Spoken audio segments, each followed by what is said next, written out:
ഞങ്ങളെ സംബന്ധിച്ചിടത്തോളം നടപടി എടുക്കുക എന്ന് പറയുന്നത് സംഘടനാപരമായ ഒരു ചുമതല മാത്രമാണ്.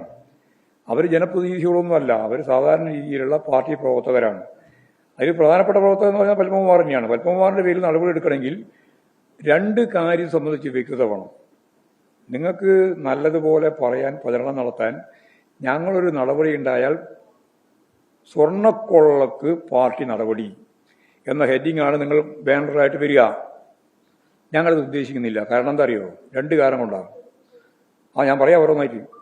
ഒന്നാമത്തെ കാര്യം, ഈ കൊള്ളയുമായി ഇവർക്ക് എന്താണ് ബന്ധം എന്നുള്ളത് കൃത്യമായിട്ട് തിരിച്ചറിയണം. അത് ഇതുവരെ തിരിച്ചറിയണ്ടില്ല. ആർക്കും ഇല്ല, നിങ്ങൾക്കുമില്ല, എനക്കുമില്ല.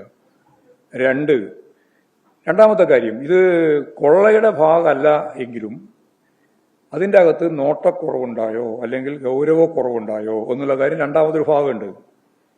ഇതിലേതാ എന്നുള്ളതിനെ സംബന്ധിച്ച് ചാർജ് ഷീറ്റ് കൊടുക്കുമ്പോഴും മാത്രമേ മനസ്സിലാക്കാനാവുള്ളൂ. ഞങ്ങളുടെ മുമ്പിൽ ഇപ്പോൾ അതില്ല.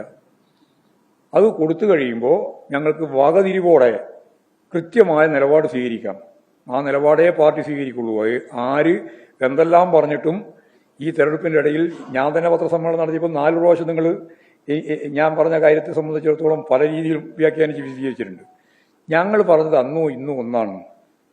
ഒരു തരി സ്വർണം നഷ്ടപ്പെടാൻ പാടില്ല. ആരാണോ ഉത്തരവാദി അവരെല്ലാം നിയമത്തിന്റെ മുമ്പിൽ കൊണ്ടുവരണം. ഒരാളെയും സംരക്ഷിക്കുന്ന നിലപാട് സ്വീകരിക്കില്ല.